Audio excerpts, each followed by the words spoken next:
Sweet smell. നല്ല മുല്ലപ്പൂവിന്റെ മണം അല്ലേ മല്ലികേ? ഏ, എന്താ? എന്നോട് ക്ഷമിക്കണം.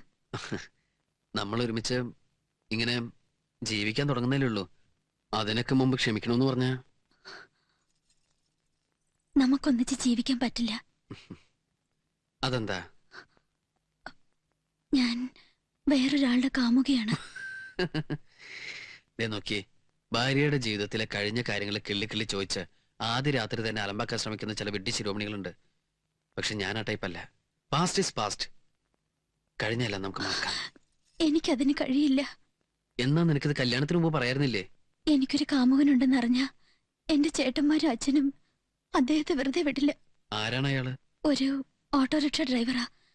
പേര് മധു.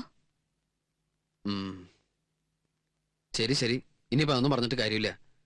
ഇന്നലെ വരെ നീ ഒരുത്തന്റെ കാമുകിയായിരിക്കാം, പക്ഷേ ഇപ്പൊ നീ എന്റെ ഭാര്യ. ഞാൻ ജീവിക്കുകയാണെങ്കിൽ അദ്ദേഹത്തിന്റെ കൂടെ ജീവിക്കും. എങ്കിൽ പിന്നെ നീ എന്തിനെ കല്യാണത്തിന് സമ്മതിച്ചേ?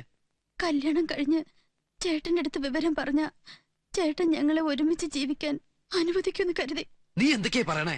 കല്യാണം കഴിച്ച പെണ്ണിനെ ആദ്യ രാത്രി തന്നെ കാമുവിന്റെ കൂടെ പറഞ്ഞയച്ചു എന്നറിഞ്ഞാ നിന്റെ അച്ഛനും ആങ്ങളമാരും എന്നെ വെറുതെ വിടുവോ?